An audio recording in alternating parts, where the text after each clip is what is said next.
Cette chaîne existe grâce à votre soutien sur Utip et vos partages sur les réseaux sociaux. Tous les liens utiles sont dans la description, je compte sur vous. Salut à vous pauvres mortels et bienvenue sur Comics Rise, la chaîne qui lit à travers les pages de vos comics. Aujourd'hui, préparez-vous à explorer les frontières du what the fuck, car on va parler de Doom Patrol.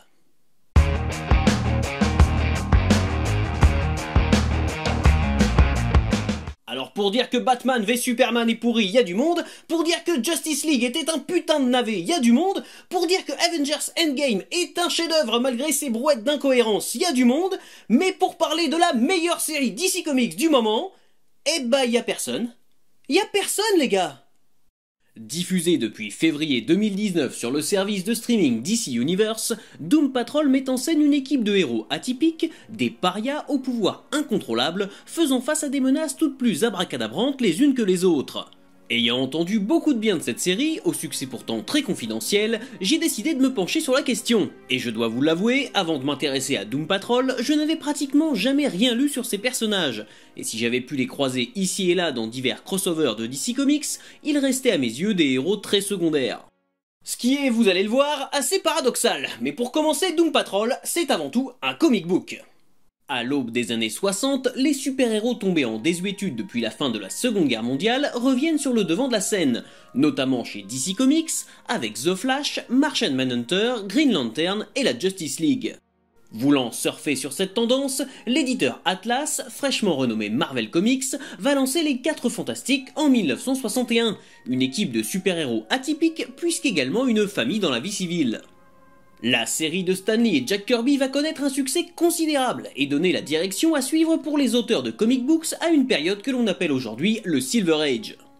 2 ans plus tard, en 1963, va apparaître une autre équipe de super-héros, des individus rejetés par la société pour leurs différences et guidés par un homme en fauteuil roulant.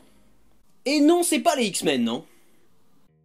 C'est en effet quelques mois avant la première apparition des Enfants de l'Atome qu'Arnold Drake, Bob Haney et Bruno Perniani donnent naissance à la Doom Patrol, dans les pages du numéro 80 de My Greatest Adventure. L'équipe va connaître un tel succès que le magazine, qui devait être annulé, sera renommé Doom Patrol, tout en gardant la même numérotation, une technique courante à l'époque, évitant à l'éditeur de payer des frais pour la création d'une nouvelle publication. Un temps nommé The Legion of Strange, la Doom Patrol regroupe 3 individus au pouvoir extraordinaire autour du docteur Niles Caulder, alias The Chief, un homme paraplégique, inventeur de génie, cherchant à rendre le monde meilleur. Rita Farr, alias Elastigirl, aussi parfois appelée Elasti-Woman, est une ancienne nageuse olympique, ayant connu la gloire comme comédienne à Hollywood, jusqu'à ce qu'elle inhale malencontreusement d'étranges fumées volcaniques lors d'un tournage. Soudainement capable de modifier l'élasticité de son corps et de grandir ou de rétrécir à volonté, elle est contrainte de mettre fin à sa carrière, car considérée comme une créature monstrueuse dans un univers où la perfection est la règle. Larry Trainor est un ancien pilote d'essai exposé à un champ radioactif lors d'un vol. En sortant horriblement défiguré et radioactif, il est désormais capable de libérer en dehors de son corps une entité d'énergie surpuissante nommée Negative Man. Mais lors de cette expérience extracorporelle, le corps de Larry devient inerte et sans défense, et si le Negative Man ne réintègre pas son enveloppe dans les 60 secondes, Larry risque tout simplement de mourir. Condamné à cacher son corps meurtri sous des bandages, Larry évite tout contact avec le monde extérieur, craignant les moqueries et autres réactions désobligeantes à son égard. Cliff Steele, lui, est déjà mort dans un accident de voiture. Il ne reste plus rien de ce pilote automobile, si ce n'est son cerveau, qui a été transféré dans un nouveau corps métallique.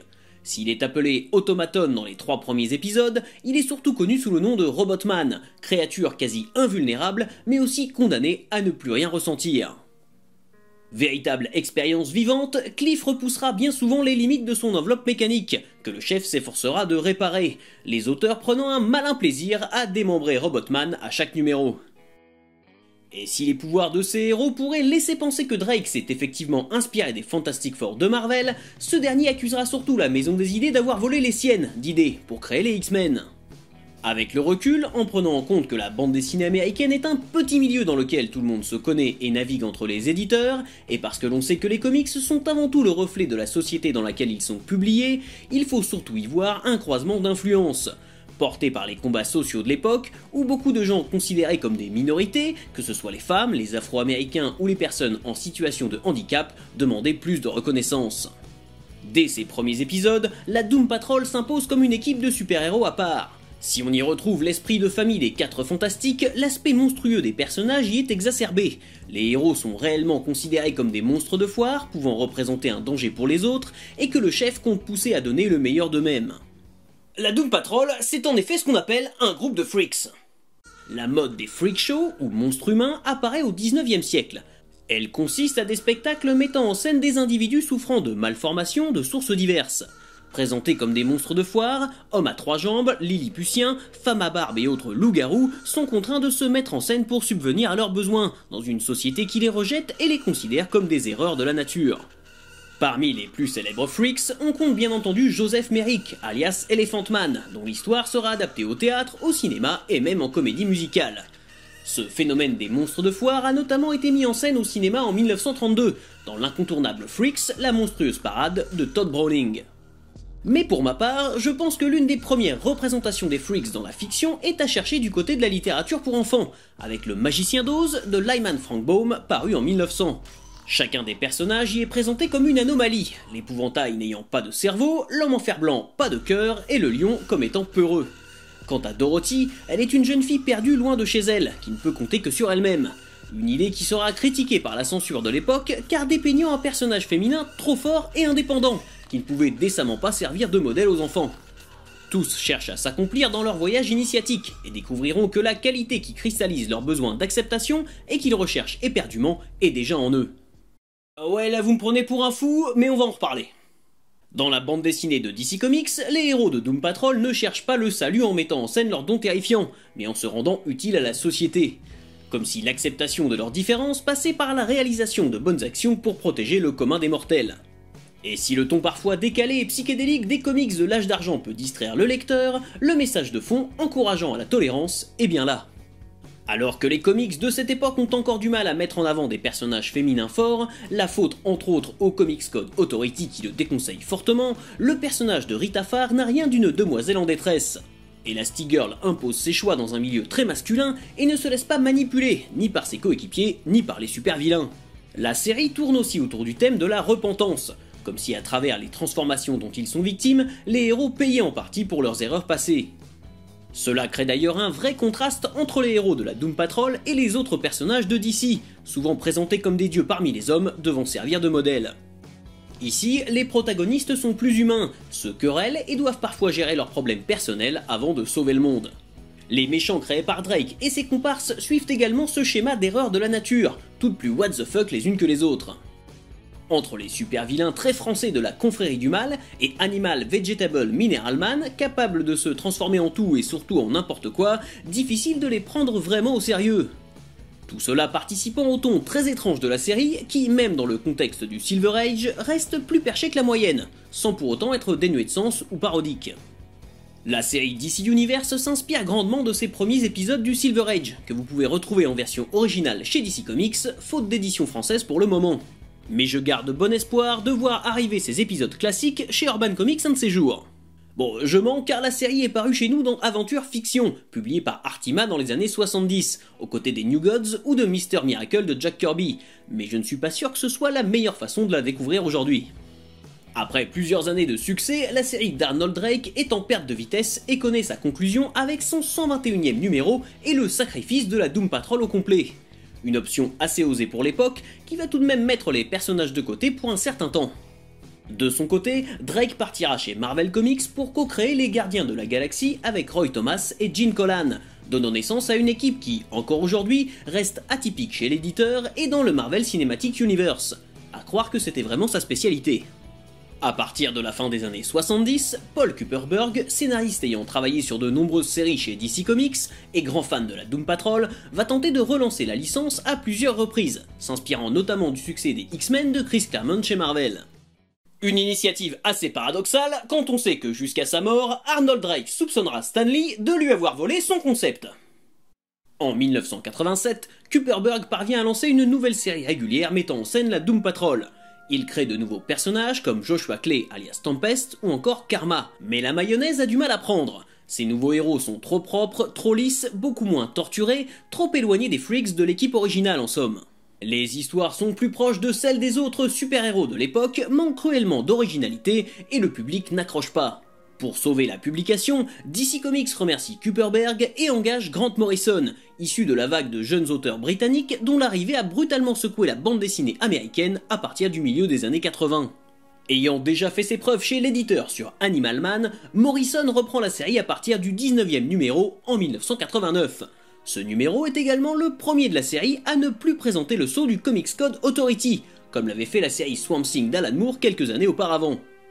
Dès son premier arc, Morrison va imposer son style de roi du méta à la série, offrant sans conteste ici l'un des comic books les plus perchés et référencés de son époque, et peut-être même de tous les temps. Le plus déconcertant pour le lecteur, c'est que cette démarche est rarement parodique et même souvent présentée de façon extrêmement sérieuse, les enjeux et le déroulement des événements créant alors une dissonance pas toujours évidente à digérer. Il va également recadrer l'équipe, donnant un nouveau rôle à Josh Clay qui seconde désormais le chef dans l'ombre, voulant éviter de prendre part à des activités super-héroïques, et introduire de nouveaux personnages bien plus proches du concept original de Doom Patrol. Crazy Jane souffre de troubles dissociatifs de la personnalité, comptant 64 identités différentes, possédant chacune un don ou un super pouvoir particulier. Inspirée de l'histoire vraie de l'autrice Trudy Chase, elle est un élément incontrôlable pour l'équipe, capable du meilleur comme du pire. Danny the Street est une rue vivante et consciente, capable de se téléporter n'importe où sur la planète. Elle est un refuge pour ceux qui sont rejetés partout où ils vont, quel qu'en soit le motif, leur physique, leur sexualité ou encore leur mode de vie. Et enfin, Flex Mentalo est sûrement l'un des personnages les plus méta jamais créés, si bien qu'encore aujourd'hui, je dois vous avouer que j'ai du mal à en saisir tous les aspects. Capable d'agir sur la matière en contractant ses muscles, il peut modifier la réalité par l'action de son propre corps, ce qui ouvre un nombre de portes quasi infini à ses aventures. Le personnage aura d'ailleurs droit à sa propre mini-série dessinée par Frank Whiteley.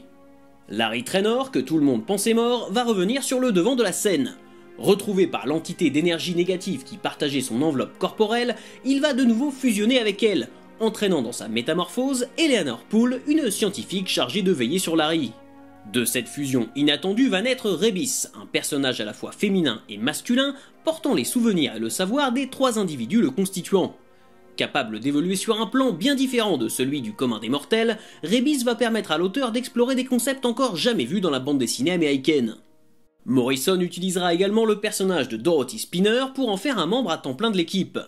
Apparu dans le 14e numéro de la série scénarisée par Kuperberg, qui mettait aussi en scène Power Girl, cette jeune fille aux traits simiesques, ayant grandi isolée, peut matérialiser ce qu'elle imagine.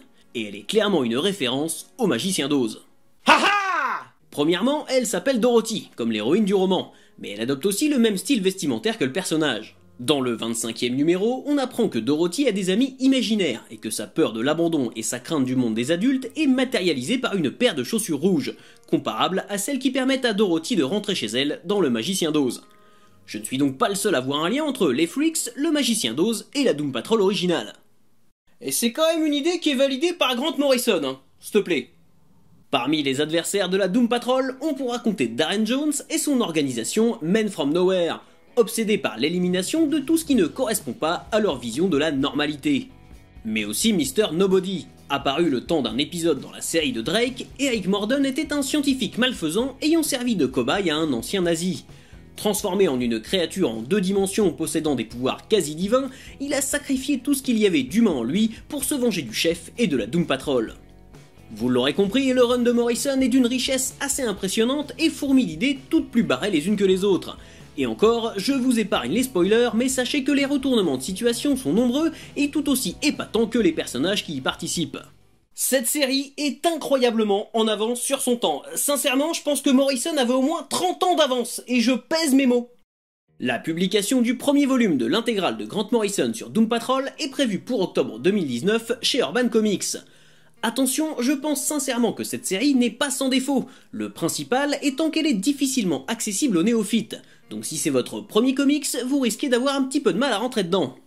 Alors quand je dis rentrer dedans, vous rentrez pas dans le livre, hein, c'est une image. À partir du numéro 63, Morrison laissera sa place à la scénariste Rachel Pollack, qui écrira la série jusqu'à son 87e et dernier numéro en 1995. Si elle a, au départ, quelques difficultés à se détacher du travail de son prédécesseur acclamé par la critique, elle abordera au fil des numéros des thèmes tout aussi profonds, comme la religion ou la sexualité. Malgré quelques tentatives pour relancer la licence dans les années 2000, avec de grands noms comme John Byrne ou John Arcudi, il faut attendre 2016 pour voir débarquer une nouvelle série Doom Patrol sous le label Young Animal, créé en collaboration avec Gerard Way, chanteur de My Chemical Romance et déjà auteur du comics Umbrella Academy.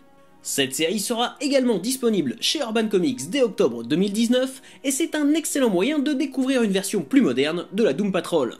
La série DC Universe, dont la première saison comporte 15 épisodes, tire quant à elle le meilleur de l'histoire originale de Drake et du run de Morrison pour un résultat particulièrement réussi. Le casting est vraiment top, les thèmes abordés super riches, la bande son est excellente et elle se permet même d'être aussi méta que l'œuvre originale. Pour moi, c'est clairement l'une des meilleures séries de super-héros et je vous conseille de vous jeter dessus dès que l'occasion se présentera. Depuis sa création, Doom Patrol nous raconte l'histoire de personnages étranges confrontés à l'étrange, une ode à la diversité, traitant du rapport à l'acceptation de soi et du droit à la différence, jusqu'à devenir un manifeste anti-normalité. Faut-il s'accepter soi-même tel que l'on est pour être accepté par les autres, ou bien est-ce l'inverse? La question n'aura sûrement jamais de réponse, mais la délicieuse Doom Patrol aura le mérite de vous faire réfléchir à tout ça. En écrivant cette vidéo, je me suis dit que j'étais vraiment un gros blaireau de pas m'être intéressé un peu plus tôt à la Doom Patrol, ce qui confirme deux choses.